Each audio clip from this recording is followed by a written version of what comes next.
Our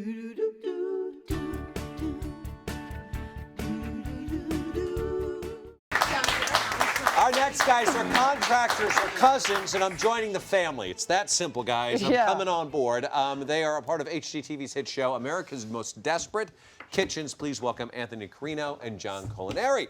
So I mean that because Thank you guys. Thank you're you. immediately talking about how we can put this together, and you know, do we need biscuit joiners and all that stuff. Yeah, I'm impressed, man. You got some good DIY knowledge. Well, just because I wanted to do a butcher block DIY on the show, and you guys are doing this. But tell us about. Is there a most desperate kitchen that you guys have come across? Exactly. Quite a few. I mean, it's hard to. That's like saying what's your favorite color, but Every kitchen that we do, of course, is desperate, and they keep getting worse. I think now we're on to season 2. We always say it can't get any worse than that. But it does. And it does. It does. America just keeps surprising us. So It's amazing. which the most desperate you've encountered? Well, season 1, we did a kitchen right here in Sacramento. It was a 1970s ranch. It was just a beautiful kitchen that had country time wallpaper. It had this light that was Fluorescent lights. fluorescent lights. Oh my God! Beautiful. It looks like an insane asylum. Yeah, it was pretty bad. Those brown cabinets that you just love to look at every single day. Oh boy! And as you can see now, the after. Now look at the after. My goodness. We took down the wall that separated into the dining room, 12-foot island. That, you might say, is that a carpet that is running to the center? Yeah. That's tile. inlaid tile. Inlaid tile Okay. into I the am wood. so But tired hold of on your a face. Mark, we don't. Come on, man. Come on, I mean, Come on. But wait a minute, that must have been very expensive. Not terribly. I mean, Okay. you know, we have, our budget varies depending on the project. I mean, the biggest challenge we run across is, believe it or not, the shows you see we do in 4 days. So the biggest problem you see is the one you don't. The stuff behind the walls. I was going to say, that's where you run into problems. You go, we're just going to take that cabinet off, and you go, And you got to remember. There's termite damage, or there's other electrical, problems. plumbing, we run into it every episode. And you have to remember, we surprise these people. So the amount of information we can get ahead of time is limited. So we design from across the country, we plan from across the country, we knock on the door, and then we figure out everything we don't know. Oh my goodness. Put it all back together and hand them the keys in 4 days. So it's crazy. And you also,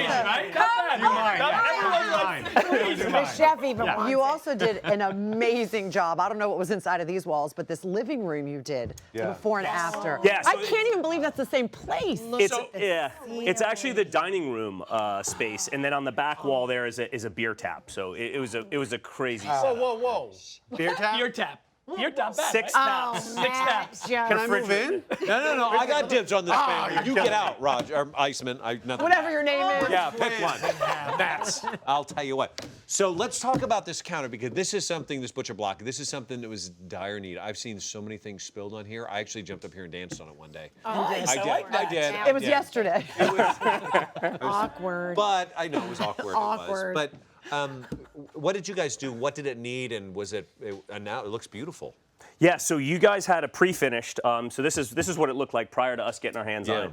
And the pre-finished, it just has a factory finish on it, so it looks very plasticky. Yeah. It's actually a really beautiful, warm, vibrant wood. Yeah. We took a heavy grit sandpaper, took it all off, took it down to its natural finish, and then we sanded it down through multiple grits. We actually have video of you doing this earlier. yeah, Let's take a look. Yeah, let's look at that. Jealous, by the way. So like I said, we started with a heavy grit sandpaper. We got that factory coating off. You go with the grain, so just whatever direction the wood's running, you follow along with it.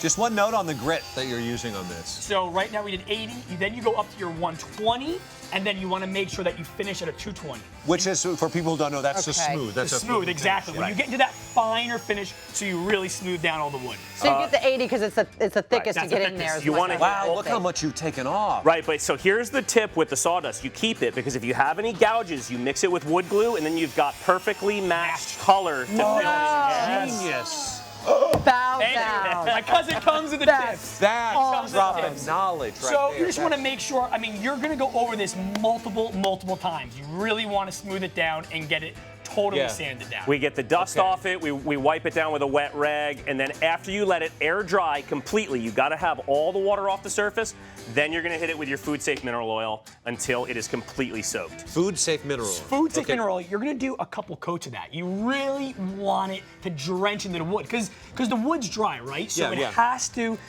absorb it. and you might do 5, 6, 7 coats until you don't see it bubble up anymore. But you can feel it. You feel how nice that is? Right. Yeah. I feel like so I could you don't let it dry between because that won't. No, you keep putting the food safe mineral oil on until you actually see it sit on the surface, and then you wipe away the excess.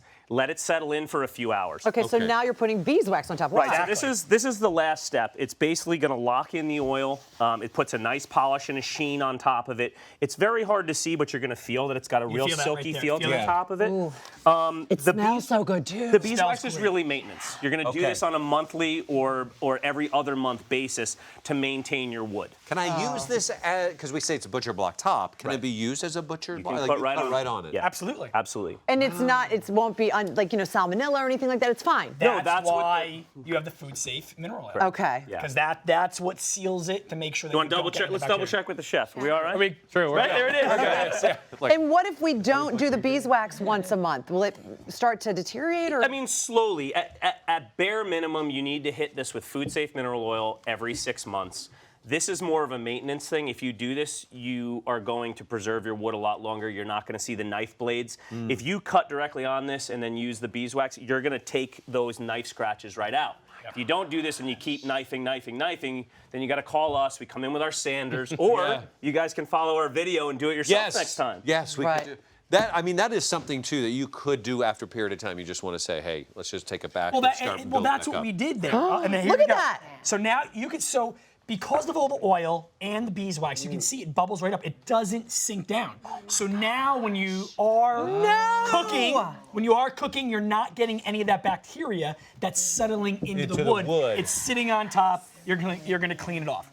Now, caveat here. Let's remember, this is wood. You cannot leave that water overnight. Okay. It's got to be a fast swipe because, of course, it will eventually make its way through. Standing water is never good. No, never good. I mean, Mark, these guys are genius. What are you talking about? My family here. Oh, sorry, exactly. Include me in this. So guys, listen. Before we take off here, this is unfinished. This is natural wood. I see cup rings. The next time we come back, I want to see some sanding. I want to see some food safe mineral or you oil. guys just can come back and do it. I mean, it needs to match. On our Pinterest page. You're doing it.